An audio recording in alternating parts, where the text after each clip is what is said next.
Hello, everyone. Welcome and good evening. Thanks for joining us virtually tonight.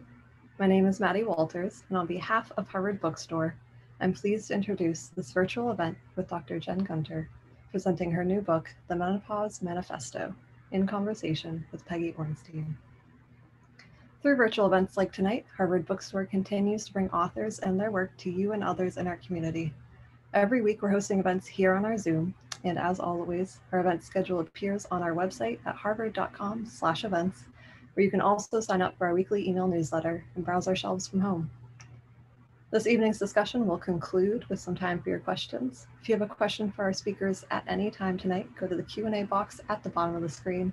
We'll get through as many as we can. Some exciting news, this event will have closed captioning available. Depending on the version of Zoom you're using, you may need to enable captions yourself by clicking on the closed caption button on your screen. And in the chat box during this presentation, you'll see a link to purchase tonight's book online. All sales through this link support Harvard Bookstore. Your purchases make this virtual author series possible, and now more than ever supports the future of a landmark independent bookstore. Thank you for tuning in support of our authors and the incredible staff of booksellers at Harvard Bookstore. We sincerely appreciate your support now and always. And finally, as you may have experienced in virtual gatherings through this past year, technical issues may arise. If they do, we'll do our best to resolve them quickly. Thank you for your patience and understanding. And now I'm pleased to introduce tonight's speakers. Dr. Jen Gunter is an internationally best-selling author and OB/GYN with more than 3 decades of experience.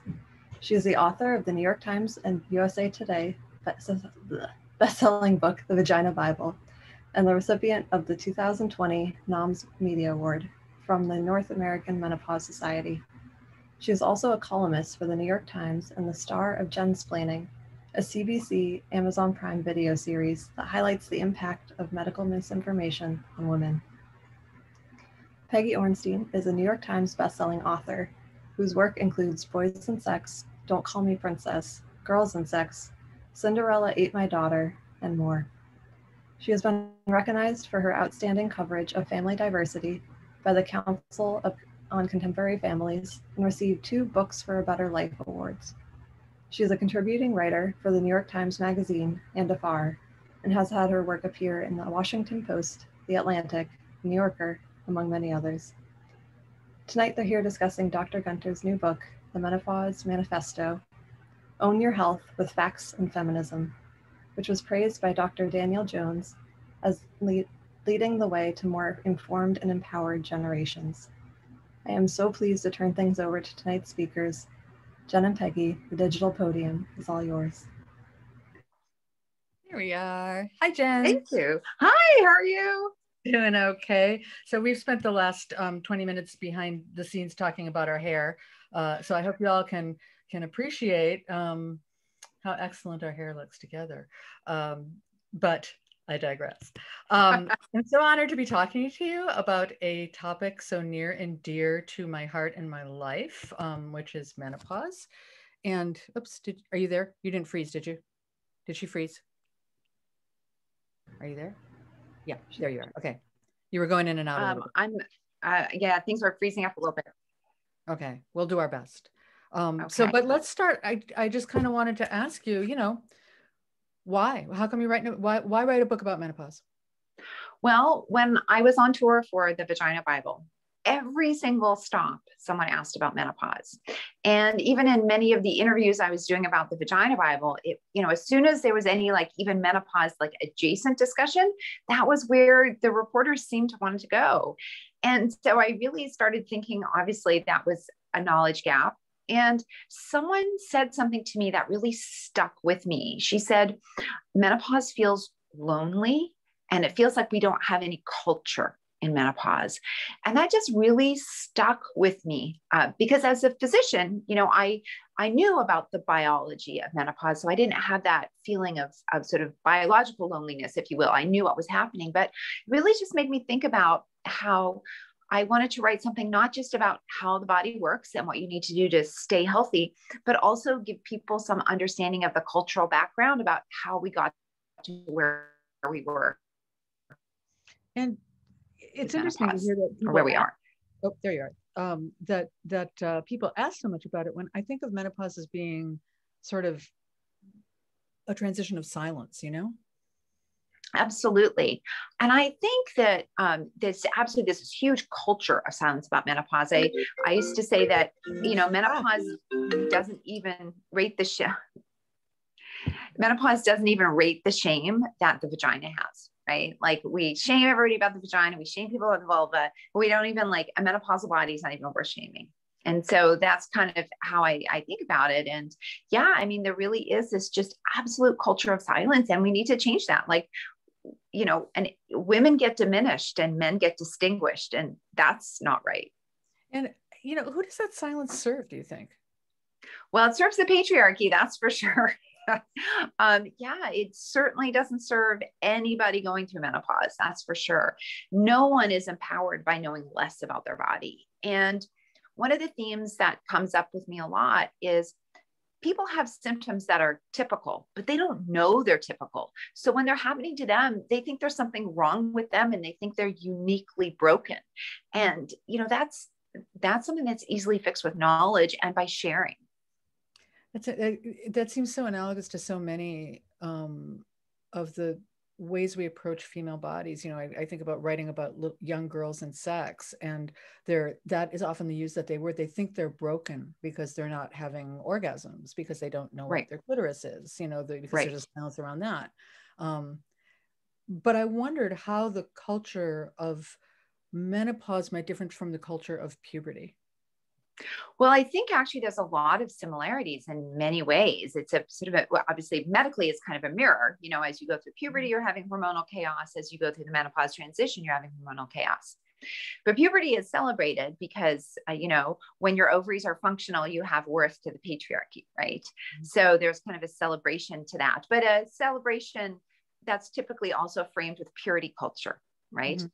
Mm-hmm. With menopause, with the patriarchal society, you're losing your worth. So there's none of that celebratory part. And what's really fascinating to me is that, at least as a society, we can accept that puberty happens. Even if you were brought up in a home where there was no discussion about sex, someone probably marked your height on a wall, right? There was some acknowledgement of change. And with menopause, it's just like, sorry, this is your ticket to not Hotsville. Have a good day. Mm-hmm. Mm-hmm. Interesting. Well, one of the things that I love about your book is your sort of the tour, the kind of romp of history of menopause. And I wondered, if you could read a little bit from the book, a passage of your choice that sort of illuminates a little bit of that history and tells us something about it. Yeah, absolutely. I really did take a deep dive into a lot of the history behind many of the therapies for menopause, because it's really fascinating. A lot of what's wrong with that is actually reflected in a lot of what's wrong with things today. It's sort of like the more things change, the more they stay the same. And so I'm going to read a little section about patent medicines, which were sort of, basically the supplements of the 1800s. And so this is supplements as the new patent medicines. So patent medicines were popular in the 1800s. It's understandable why women approaching menopause turned to them, as many medical therapies of the day were crude and ineffective at best. Common prescriptions were bloodletting, leeches to the vulva, purgatives, sudorifics, sedatives, belladonna, and vaginal injections of solution of acetate of lead. Even removing the ovaries was recommended, even though mortality from the surgery was high. Advertisements for patent medicines were aimed specifically at women. The same product was typically recommended for almost every medical condition, from uterine prolapse to infertility to missed periods, which was often code for pregnancy, hence the insinuation the product could induce an abortion, and to menopause. And some even contained pennyroyal, an herb in the mint family that has long been used as an abortifacient. It's highly toxic and should not be taken in any dose. While it may induce uterine contractions, side effects are liver failure and death. So one of the most popular compounds of the day was Lydia Pinkham's vegetable compound for ailments peculiar to women. And that sounds like a Netflix series that we totally need to do. And it was specifically geared towards the change of life in menopause. And it was good for everything. It was good for every single condition that you could possibly name, including those dull and listless days when you felt fit for nothing. So each bottle came with a booklet, which was called Lydia Pinkham's Private Textbook Upon Ailments Peculiar to Women. And women were encouraged to send in questions to be answered by Pinkham, and they received handwritten replies, even for years after her death. There were also Pinkham postcards, which were trading cards. And it's really understandable why women flocked to Pinkham, because no one else was talking about menopause. Her original recipe contained black cohosh, life root, unicorn root, pleurisy root, and fenugreek seed. And the black cohosh was apparently the ingredient for menopausal symptoms. The original recipe contained alcohol, but this wasn't disclosed for years. And when the compound was finally tested in 1911, it was found to be 19.3% alcohol. So there was no evidence of any active substance identified. So I decided to perform a home trial of Pinkham's tonic, well, the alcohol part. I wanted to see if 30 milliliters, 2 tablespoons of 19% alcohol every 4 hours would improve my dull and listless day. And I chose a good quality port because I wasn't going to drink nasty stuff. And between the COVID-19 pandemic and the California's fire season, it wasn't hard to find a day when I felt fit for nothing. So one Sunday morning, I began with a shot of port after brushing my teeth and continued to dose myself regularly until bedtime for science. Let's just say it smoothed the day a little. And no, I'm not recommending the therapy. Clearly, there was an active ingredient, just not the one that was advertised. I love that. And you also mentioned to me that you were starting to think about creating a menopause museum and collecting artifacts for that. Can you talk a little bit about that? Yeah. So when I started, diving into the history of menopause, I got sort of obsessed with touching things that were related to that history. Like I didn't want to just read an article that some dude usually wrote about a book from the 1500s or 1600s or 1800s. Like I wanted to touch it and get the original source. Now it's true, like with Google Books, it's amazing what you can find online. I found manuscripts from the 1700s. I found this dude's dissertation from 1720 online in Latin and got it translated. So, it was amazing what you could find. But for example, Lydia Pinkham's tonic, like I wanted to hold a bottle of it, and I found a bottle on Etsy. It was so popular. Tons of people apparently have them like sitting around in barns they bought and things like that. And so it's this big, heavy bottle embossed with, Lydia Pinkham's vegetable compound. Some textbooks from the 1800s. One of the original textbooks on menopause that was actually worthwhile. I have a copy of that, the original one. I have a vial of some estrogen from the 1920s. It's made from hog ovaries called theolin. And I found that really interesting because a lot of people who promote so-called natural treatments for menopause or other things like to make this claim that, big pharmaceutical companies are so evil with their estrogen. And I mean, there's a lot of issues with big pharma, but I want a tested, safe product. And one of their claims is before pharmaceutical companies got into estrogen, that somehow these products were being made by, I don't know, like somebody in their backyard, that's not what you want. And of course, theolin from the 1920s was made by Park Davis, and it says Park Davis stamped right on the vial. Isn't that something? Yeah, it's always been. Aren't the fertility medications used to be, some of them were made from hamster ovaries, weren't they? Probably, yeah. So, to get hormones, there were a lot of different, depending on what hormone you want. So, for example, the very early forms of estrogen that were used either came from hog ovaries or they came from amniotic fluid or from the urine of pregnant women. And so, yeah, there's a really interesting story that the man his team who first purified estradiol and estrone, they used, urine from pregnant women. And this was during the Prohibition. And his lab assistant was driving back from a pregnancy clinic with jugs of urine, and they got stopped. And the police officer thought he was, running alcohol. But it was, a whole flatbed truck filled with urine. Wow. That's, and they used to use the urine of nuns, Swiss nuns. That was another fertility remedy, as I recall, or something that they used to get the hormones for fertility. Yes. So there's a class of medications called GnRH agonists. Right. And so those medications suppress the ovaries. Mm-hmm. We do use them in fertility, and so they spill. So when you go through menopause, your estrogen levels go down, and your levels of a hormone called FSH go high. And so that the FSH, which is sorry, I misspoke earlier. The FSH that's used to trigger ovulation is from the urine of postmenopausal women, and they typically use nuns because they were pure. Mm-hmm. Also, I mean, again, all these interesting parallels and sneaky ways the patriarchy works. I'm glad that you mentioned the I think in the book you call it big what do you call it, big natural, right? Yeah, big natural, which I thought was eye-opening for me in terms of our presumption that certain kinds of supplements or natural remedies are the sort of way to go when we have some of the less pleasant symptoms of menopause. But I actually wanted to go back and ask you, tell me what menopause is, and is it something we should be grieving or celebrating, or both, or neither, or what? Yeah. So, menopause is simply the end of ovarian function. It is not the end of life. And there is ample data to show that historically women did amazing things in menopause because they helped drive evolution.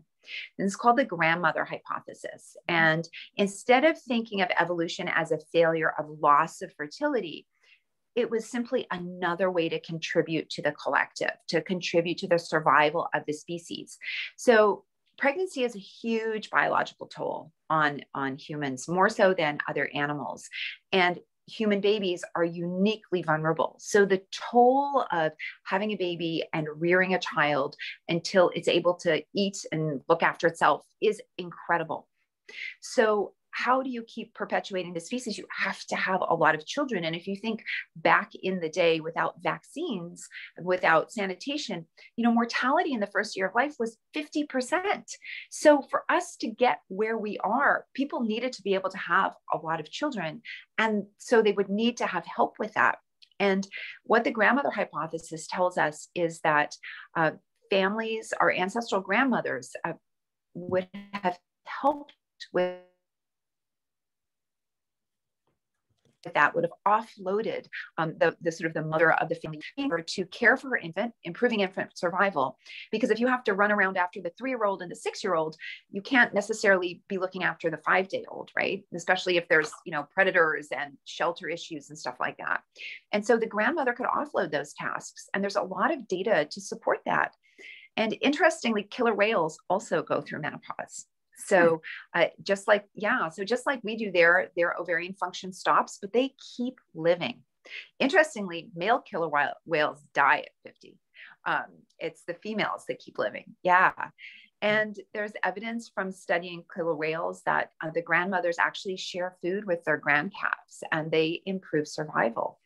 And so instead of thinking of ovarian failure, thinking of, that's one door closed and another door open, just like your pregnancy ends and a new phase, begins. It's just, it's another chapter of your productive, amazing life. It's not a sign of failure. And that's why I think it's really important not to use language like ovarian failure. It's simply the planned end of ovarian function.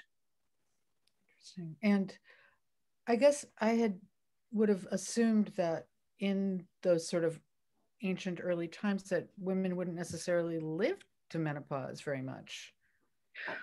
Well, actually, they did. Everything we hear about life expectancy is often written in ways that isn't quite correct. So when you talk about an average life expectancy, sure, the average life expectancy was quite low, but that's because a lot of people were dying in the first year of life. Oh. So, so if you take two identical twins and you say they have a life expectancy of 35, it could be that both of them lived to be 35, or one died at birth and one lived to be 70, right? So that average age doesn't tell you a lot. So, for example, we have ample evidence from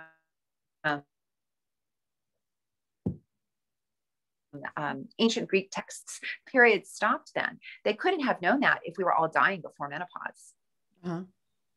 Oh, and so and that's it's really fascinating because there's many ancient Greek scholars and they all have sort of the same age.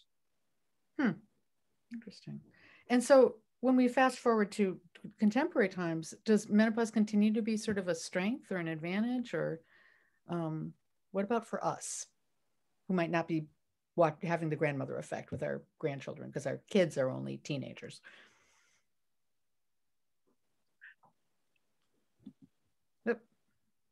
Oh, I missed that part. Oh, I was saying, what about so you're talking about the grandmother effect as being something that was evolutionarily desirable. What about now? What about for us now? Is it a strength now? How does it affect women? I mean, we're not necessarily grandmothers when we go through menopause anymore. Right, exactly. And I think, tying women to sort of the idea that you're only valuable because your grandmother is absolutely not correct. Yeah. Certainly, my own mother was probably like the worst grandmother ever. If my kid's survival had depended on having her, like we would have been like toast. So yeah, no, I think what it tells us is that women were valuable and they contributed to the society in significant ways. Their accumulated knowledge, their skill set. So, for example, there's studies from the 1980s looking at the Hadza women, which are, the Hadza are a tribe in Tanzania, and they had resisted, modern society for a long time. And during the time when her daughter is, breastfeeding and unable to go out and gather, a Hadza woman will spend 35 to 37 hours a week foraging for roots and foraging for food, and will actually contribute the bulk of the calories to the family unit. So what I'd like women to know is that we're not frail. Menopause is not a sign of frailty, that we're not useless, and that your collective experience and your value continues to grow. And so that's what I take from the grandmother hypothesis, that this idea that we're these frail old ladies is ridiculous because we have evidence to say that we're not. Mm-hmm. Mm-hmm. I like that very much. I think a lot about how language shapes our understanding of our experience. And I wondered if you could talk a little bit about the way that the language of menopause influences how we perceive it or how we even go through it. Yeah, I think that's a really great point. I got fascinated with that as well. And that actually started when I was writing the Vagina Bible, because, I like the word pudendum, which is to describe, the outside of the vulva. The Latin root of that is to shame. I mean, we're literally saying, using a word that means shame. So, with menopause, up until recently, or even recently, people have used the term ovarian failure or ovarian exhaustion. And your ovaries aren't exhausted. They're not crapping out, because they just couldn't hack it. This was the planned stop of fertility because, that was the plan. Just like we would never say that, somebody was, having a problem because they're, if you're, I guess what I'd like to say is, no one says for men when they have erectile dysfunction that they have penile fatigue, right? Or penile exhaustion, right? Like, I think that if we use those same pejorative terms for men, we'd see change in the terminology. I love that. A lot faster. I just want to say, if people out there in webinar land, if you have questions about this for Jen, please put them into the Q&A. We forgot to say that up front. And you also talk about the M diagram of women's lives. I wonder if you could tell us more about that. Yeah. So, there's this weird dichotomy. Weird is maybe not the best descriptor, but there's this dichotomy with menopause where women are either told everything is menopause, every single thing that's happening to them over the age of 50 is menopause, or they're all brushed off and said, it's not that bad, it can't be menopause. and obviously the truth is in between. As we age, there's lots of things that happen to us. So yes, our ovarian function stops, and that's menopause. But as we age, we're aging, and that also causes symptoms. And as we age, we collect medical conditions. In addition, we're influenced by our environment and the forces around us. And so it's important to think of menopause not just as the only paint on your canvas. That is part of the picture. And so if you have symptoms or have a health concern, menopause may be a large piece of the puzzle. It may be a small piece of the puzzle. It may not be a piece of the puzzle at all. But what I want people to do is to keep an open mind, to not either laser focus in on it only being menopause or to sort of exclude it. I want people to sort of think about themselves in a holistic way. Mm-hmm. And so, well, let's talk about some of the changes that come with menopause, other than, no longer getting our periods, which frankly has been kind of great. Weight. What happens to our weight in menopause? Sure. Yeah. No, I just do want to give another plug for not having periods. It's so awesome. I was someone who had super heavy periods my whole life, even on the birth control pill. And when I would go traveling, my carry-on suitcase, like I had a hard time sometimes taking carry-on because the amount of pads and tampons I would have to pack. So I love that. So yeah. So weight gain. Actually, there isn't a significant weight gain associated with menopause per se. And I know that shocks a lot of people. What happens is weight gets redistributed. So what happens is we start to preferentially put on fat around our middle, and that's a visceral fat. And so, the fact that your pants aren't fitting makes you feel like you've gained a lot of weight, but actually what's happened is it's been redistributed and you're getting it in a spot where you notice it more. And that's also important to know about, because often that's visceral fat, which is fat like around your organs.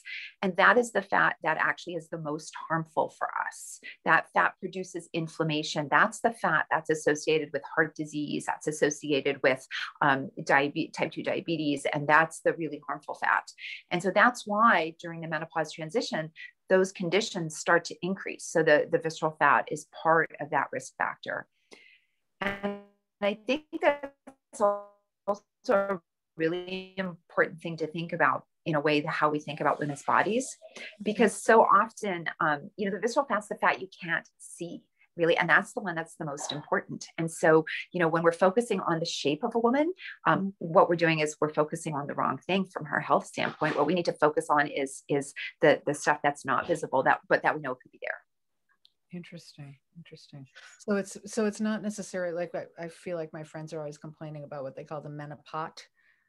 That's not necessarily or it is, because what, I'm not sure how to understand that, I guess. Oh, well, so the visceral fat, so a lot of people, it's not the fat you can grab. So it's not, you can't touch it with your hands. It's sort of, deep beneath your muscles and around all the organs. And when that is the fat that increases during the menopause transition, and that's a really dangerous fat, but that's not the fat that you see when you look at yourself. And so I guess what I'm trying to say is that we need to be health focused. When we focus on the shape of a woman, we're harmful, not only being harmful because we shouldn't be held to that standard, but we're focusing on the wrong health metric too. So how would one know that that's happening? So waist circumference is actually a far better predictor of cardiovascular risk than body mass index. And so that's something to think about. And to think about asking your doctor, if you feel that your waist circumference has increased, to be screened for something called metabolic syndrome, which is this increased waist circumference associated with cholesterol changes and some other things like high blood pressure, because that's something that that may you want to be aware of, because different treatments, may be indicated. Interesting. And what about our bones? Yeah, so that's a big one. So osteoporosis increases significantly for women after menopause. And what happens is, and this is something for why it's so important to know about menopause, even when you're younger. So we're all building bone up until about our late 20s. We're putting bone in the bone bank. And the bigger our bank, the more protected we are, right? So when you don't put enough bone in the bank, then you're starting with a lower amount. So for example, a woman in her, teens or early 20s with anorexia may not put on as much bone into her bone bank, right? Or a woman who starts smoking early on may not be putting enough bone into her bone bank. So some of the ramifications of how we live our lives in our teenage years and 20 years can have implications. And then past our late 20s, we start losing a little bit of bone every year. Men do what everybody does. But in menopause, for some people, that bone loss accelerates. And for some people, it accelerates even more. And we don't understand why it's even worse for other people. So we have that accelerated loss, and that sets us up for osteoporosis. Now, the other thing that happens is during the menopause transition, we also have an accelerated loss of muscle mass. And muscle also is super important for bone health. Your muscles pull on your bones. It helps with your bone health, and muscles help with balance. And so if you fall, and you have weak bones, then you're more likely to have a fracture than if you don't fall, right? And so all of these things are interrelated. And that's why exercise is one of the most protective measures for osteoporosis, because weight-bearing exercises actually trigger your body to produce more bone. And that's, I have, for me, that has been kind of bittersweet, because I was a swimmer and I realized that wasn't going to do the weight bearing thing, right? Right. I mean, swimming is great for you, and it's great for heart health. And I think that one of the things that, we don't talk enough about is the benefit of actually doing weights and resistance training for women as they age. That is really very protective, and will reduce the risk of type 2 diabetes and osteoporosis, and help to maintain muscle mass. So the loss of muscle mass as we age is something that really contributes to ill health. And so protecting your muscle mass is actually really important. And can weight-bearing exercise also be things like push-ups or vinyasa yoga or something else where you're using your body as the weight-bearing thing? Absolutely. Anything that is against resistance, basically. And so if you're using your own body as that, things like, walking downstairs, that sort of, that type of thing. So walking is great exercise. It's really great for your bones, and also helps to keep you physically active. Because one thing we talk about with exercise is we're all kind of familiar with aerobic exercise, like, oh, you're supposed to do your 30 minutes a day, get your heart rate up. But in addition to aerobic exercise, we need to be physically active. And physically active is the amount of time we spend sort of sitting, the increased risk of heart disease. And so being more active as well as having aerobic exercise is important. Uh-oh.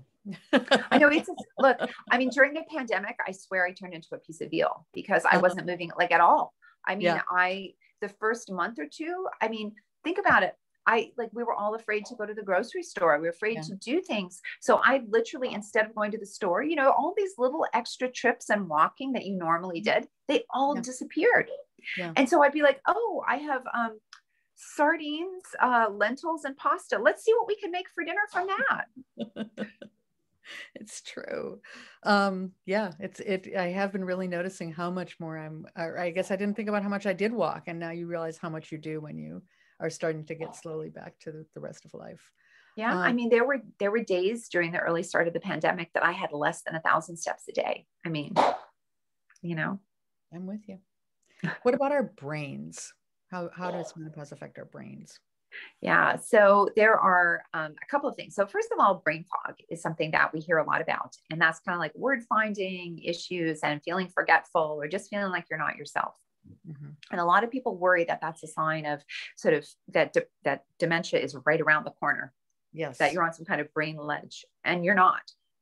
This has actually been studied, and it's a temporary phenomenon. And it's worrying, but it's not worrisome. And so that's something to think about. And actually, there are a couple of studies that have looked at it, and one summed it up as sort of a temporarily. Another study compared women who were going through their menopause transition with men, and the women still outperformed the men. Interesting. So something to keep in mind. Very oh yeah, I'm there. Yeah. Okay. Can you hear me okay? A little bit in and out, but I think it's okay. Oh, sorry. Yeah. And then, you know, one of the big ones that I hear among my community of women is what about sexual desire?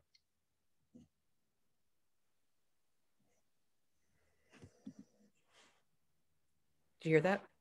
Oh, I didn't hear that. I No, was I saying didn't one of catch the that. biggies with my in my community of women when we talk about this is sexual desire, and actually even before that, although maybe it shouldn't be, but one question I hear women discuss is like, when do you stop taking birth control? When do you take the IUD out? Right. How does that work? And then sexual Yeah. desire.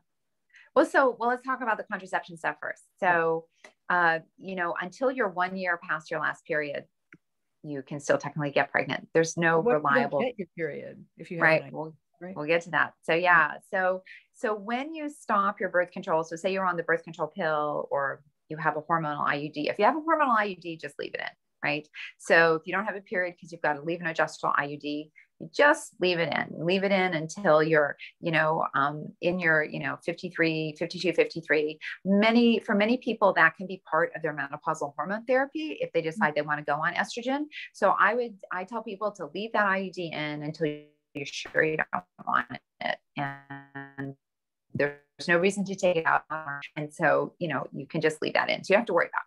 You'll know if you have a Mirena IUD, you'll also get hot flashes and other things. So it's not going to protect you from the symptoms of menopause. The birth control pill with estrogen is a different story because that suppresses ovulation and gives you more estrogen than you normally have suppressed. So when to stop depends kind of on your individual pregnancy risk factor. So how worried you are about getting pregnant, how possible that is, if you want to use condoms for backup when you stop taking the pill, or if you want to just kind of keep going until you're 53 or 54, if you're otherwise healthy enough to do that. And then desire.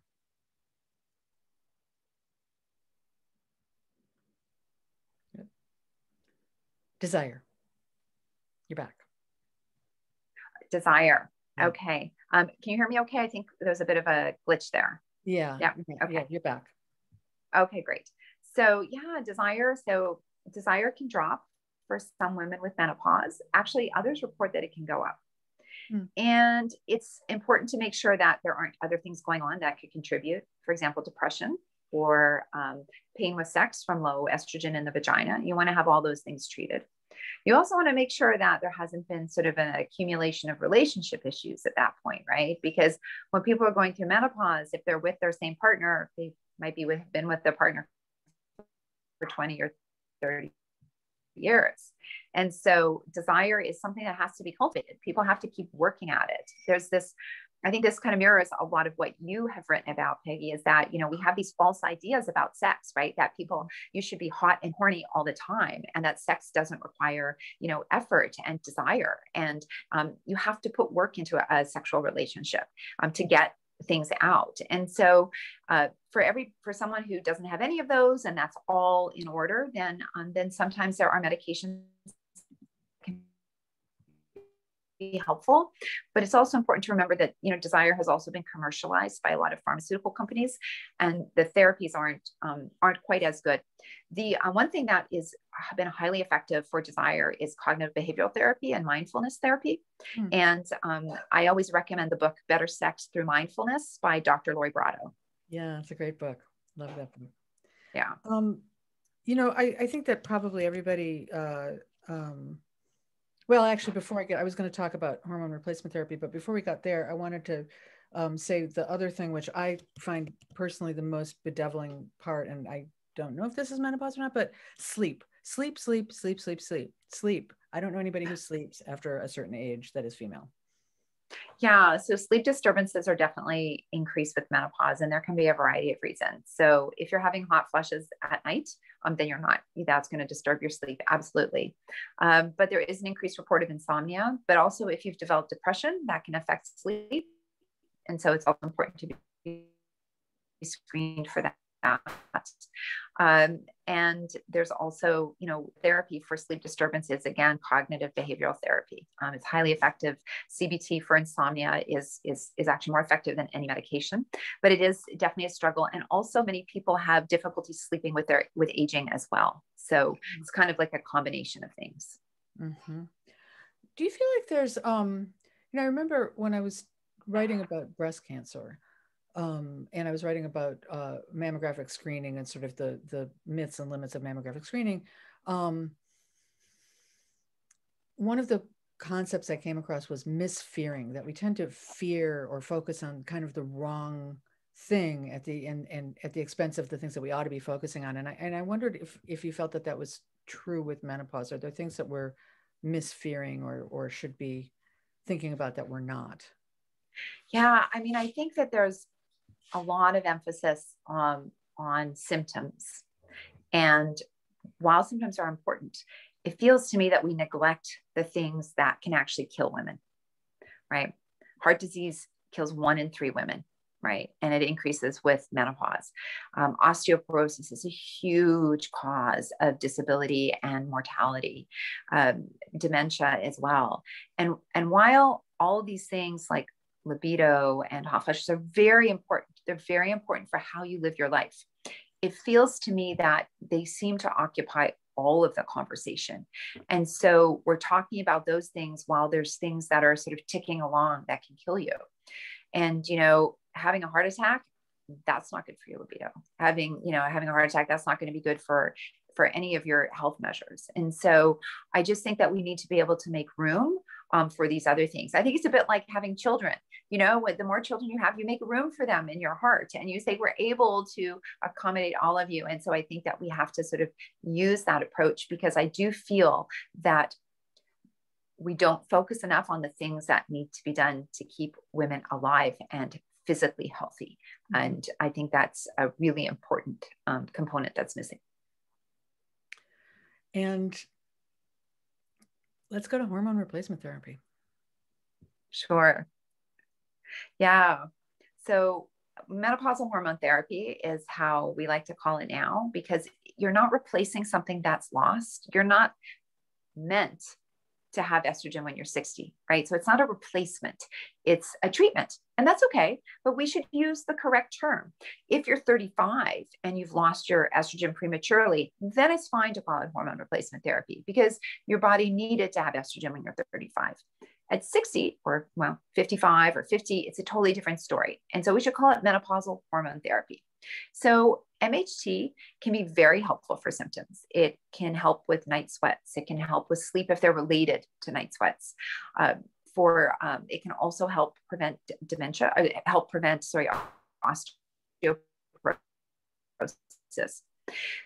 Which aren't considered reason enough to start, but are things to consider in sort of the whole collective, are a reduced incidence of type 2 diabetes, a reduced incidence of colon cancer, and a reduction in loss of muscle mass. So you're less likely to lose as much muscle mass.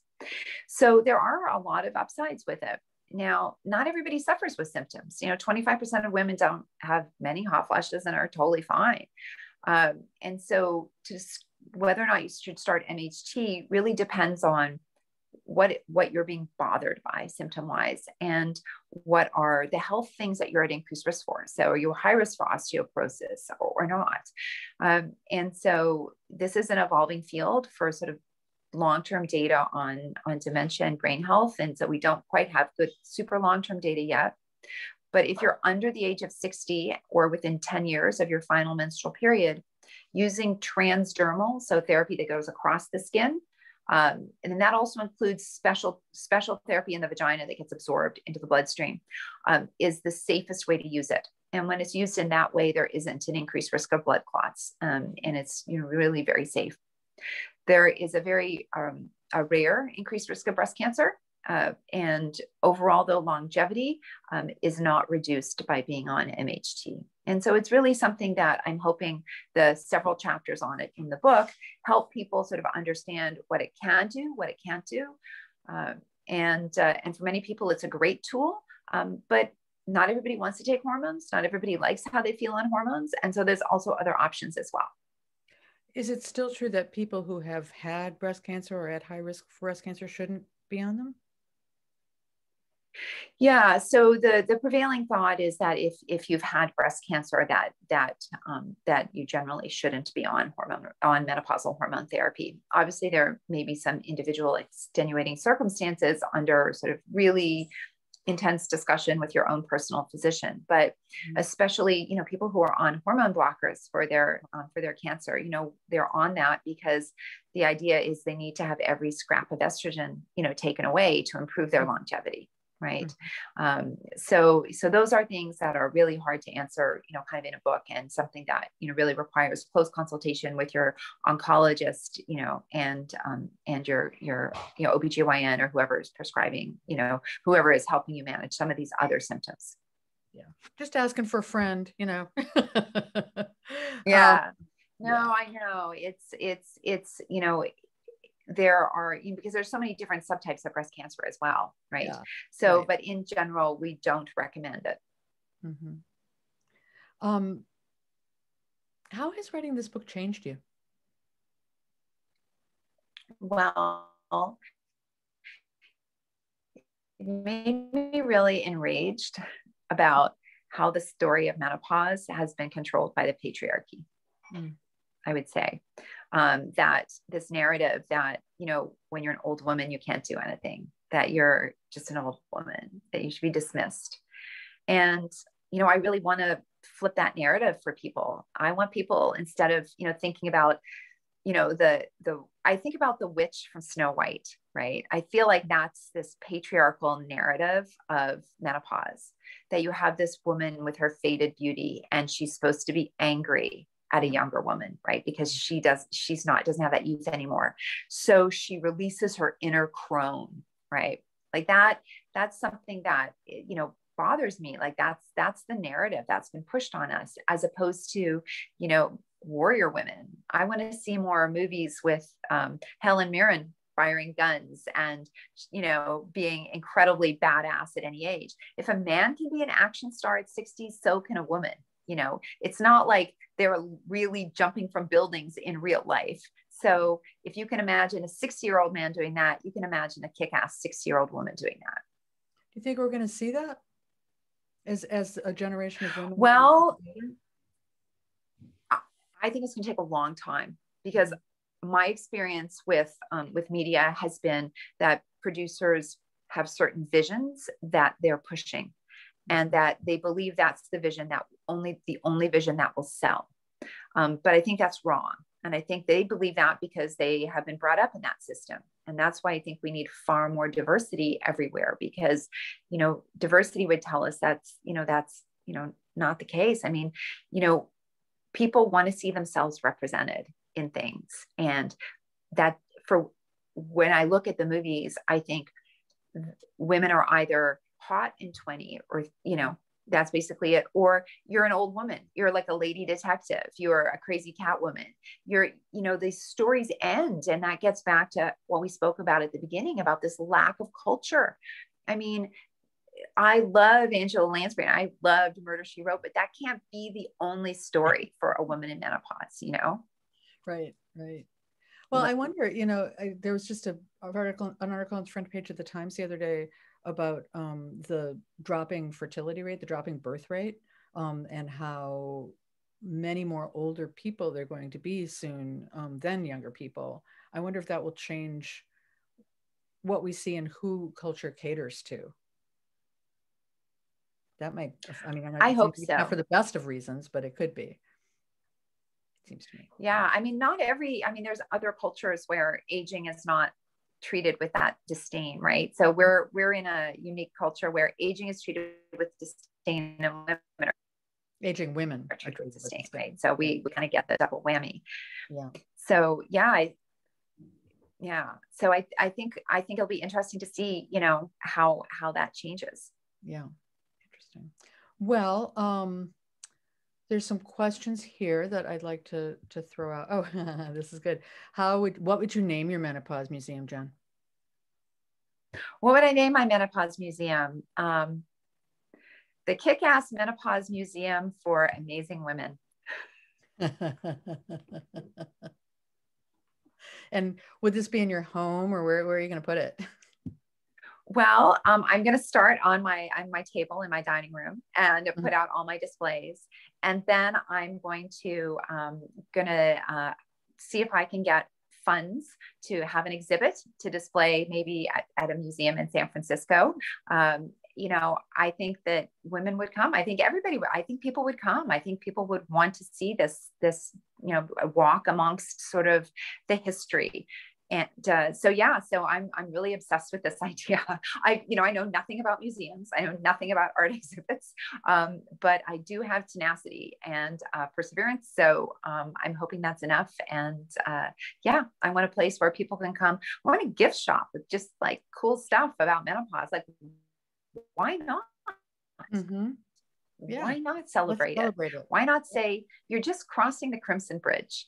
Mm-hmm. Is that what they say when you're starting? Maybe. So here's one that says, I saw that someone tweet. Go ahead. Oh no, I was going to say, I saw someone tweeted that a while back and it stuck with me. She said, "Oh, I don't call it menopause. I call it crossing the Crimson Bridge." That reminds me of being a brownie when I was little and flying up to be a Girl Scout. We ran across a bridge. It was flying up. Maybe we're flying up to our new phase. So this question is, so many of the treatments of menopause, both modern and historic, seem like they're directed at the person who wants to fix their menopause, fix their body. Do you think that this idea that menopause can and should be fixed contributes to the culture of shame? Yeah, so we have a long history of treating menopause as a disease. And so I believe that absolutely contributes to it. And menopause was considered a disease because being a woman was basically considered a disease. And so this was the worst version of being a woman, was one that was not menstruating. And in the sort of 1900s, that by extension became one that's not desirable to men. But yeah, so treating menopause like a disease is absolutely wrong. Menopause is no more a disease than being an adult is being a disease, or being a man is being a disease. And what was it like researching all of the patent medicines as a physician and as a passionate advocate? Were you horrified? What did it feel like? Were you fascinated? What was it like for you? I was fascinated because it was basically the supplement industry of today. So, you know, people making wild claims, untested therapies, you know, it was really fascinating. And this idea that we have now with sort of big natural, with these untested therapies, and this idea that the ancients, you know, knew secrets. And of course they didn't have secrets. I mean, there are a lot of these old remedies that were, you know, recommended for menopause. I mean, they were awful. It was like lead and leeches and, you know, things that arsenic and, you know, things that it's been romanticized in a way that's, you know, that's really ridiculous. And it's also interesting to see that there were women taking advantage of women, just like they were men taking advantage of, you know, women with selling stuff. Mm-hmm, mm-hmm. Well, we didn't really talk about what, are there big natural remedies that you are particularly would like to have us know about? Well, you know, the sort of the supplement industry hasn't really produced anything that's of value really for menopause. Now, when I say supplement industry, I don't mean like taking calcium if you're calcium deficient. So if you can't get enough calcium in your diet, then yes, you should take a calcium supplement. And if you're 50, it's probably a good idea to take a vitamin D supplement because our ability to make vitamin D decreases with age. But or if you're iron deficient, you know, if you can't get enough iron in your diet, maybe because you're vegan and it's harder to absorb iron from plants, you might need an iron supplement. So there are supplements to make up deficiencies.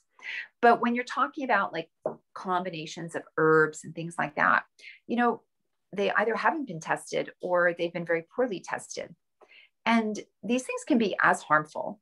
And I think it's important, you know, when we talk about things like thalidomide, people say, oh my gosh, that's terrible that wasn't tested. And, you know, children saw, you know, they're terrible, terrible suffering from that or from DES exposure, right? So why do we get upset about that? And we don't get upset about untested supplements? It's because people assume that they're good and they're natural, but they may not. For example, if you buy a supplement that says it's for ovary support, you have no idea what's really in it. And some of them sometimes even are contaminated with hormones. They're adulterated with hormones. So you may feel better because you're actually taking a drug and you don't know you're taking it. So this is really like a real concern. And so when you look at, there are a few supplements that have some sort of low quality evidence to help some things, and I've listed them in the book. But otherwise, it is very much be very careful about that. Supplements are the #1 cause of medication-induced liver failure. Wow. That's that's really interesting. So things like black cohosh, that was a big one for a while. Black cohosh is a scam. Is what? Yeah, black cohosh doesn't work. Mm-hmm. Black cohosh doesn't work. It's actually a scam. And actually, it's a really good one to talk about because it's a perfect example of how we think about these medications. So black cohosh was sold to people as being an ancient remedy from Native Americans. So there's a lot of exotization of other cultures with supplements. Oh, it was used in ancient China. Oh, it was used in, ancient Greece. Oh, it was used, by Native Americans. Well, they didn't actually use black cohosh for menopausal symptoms. They did use it in pregnancy, but they did not use it for menopausal symptoms. So first of all, that's not correct. Secondly, there isn't any quality data that shows it helps.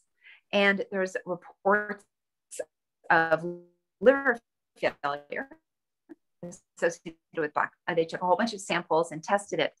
25% of black cohosh products contained no black cohosh. They didn't contain what I said. 25%. Now, how would you feel if 25% of the time you opened a carton of milk and it had orange juice instead? Would you accept that? No, you'd be furious. You'd be like, so why would we accept that with supplements? It's because they use God words, pure, clean, natural, which is a big tie-in with purity culture, right? So there's a lot of marketing of supplements to women based on the language of purity culture. So keep that in mind. That is really interesting. I love that. Oh gosh, we're getting so near the end. So some of these questions I won't get to, and you're just I'll have to buy this wonderful book because all the answers are in there. But I do like this question. Did you get to research other cultures' experience and discourse on menopause, and what can we learn from other places? Yeah, so there is some data in there about different cultures, and there was one really fascinating study where this gets back to the language. So not all cultures have adopted the word menopause.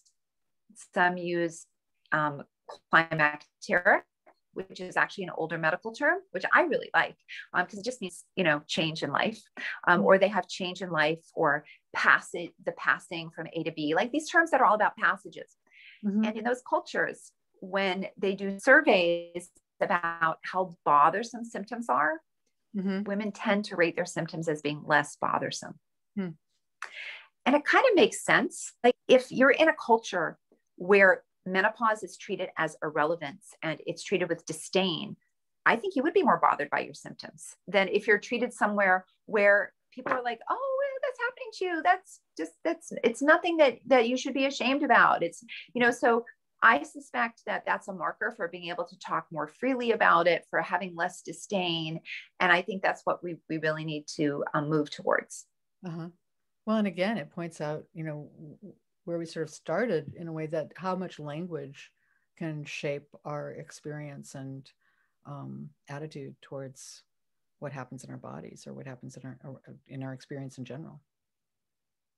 So, well, I have to ask this one last question. Absolutely. It's so good. It's was there anything that didn't make it into the final draft of the book that you have been thinking about that that you thought about after the book was complete, that because this is the one thing that people won't be able to find in the book?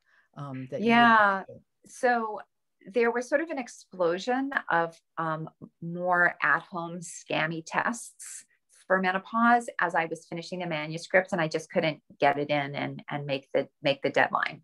Mm-hmm. So I wished I had delved more into that, but basically any kit that you would buy, any at-home test for menopause is useless and you shouldn't use it. Why would you want to be doing that? Because people, when you don't know, right? That's what people think. Oh, I should do that. Or you go to your doctor, you're dismissed. So you think, well, fine, I'm going to investigate it on my own. I can see how people get there. But just like you don't need a test to see where you are in puberty, you don't need a test to see where you are in menopause. You know, we don't know we're an adult until a couple of years after, right? Like you're like, oh, I stopped growing. My skin said, yeah, I'm an adult now, right? It's the same with menopause. And I do think that we should all think back a little bit to our puberty from that standpoint, that we were all okay, not knowing the exact, like, ooh, has puberty started or not? Oh, okay. Yeah, it definitely has, because, oh, look, now I've had a growth spurt, you know? And that's the same thing. And if you could navigate puberty, you can navigate the menopause transition. Great. Any last thoughts here? Yeah, I just thank you so much. And I hope the book gives people a greater understanding of, you know, where they are in history from a menopause standpoint, and, you know, gives them the facts to advocate for themselves, to keep themselves in the best of health. It really does. And I can say, as somebody who is there, or a little past it, I guess, that I find it just wonderful and empowering and fun to read, and just hugely recommend to all of the participants out there. And thank you for writing it. Thank you. Thank you so much. I keep thinking I need t-shirts that say Team Menopause. Right. Huge thank you again to Jen and Peggy for a wonderful night in. And thanks to all of you out there too for spending your evening with us. You can learn more and purchase tonight's book, The Menopause Manifesto, through the link in the chat box. And on behalf of Harvard Bookstore here in Cambridge, Mass., have a good night. Keep reading. Please be well. Good night.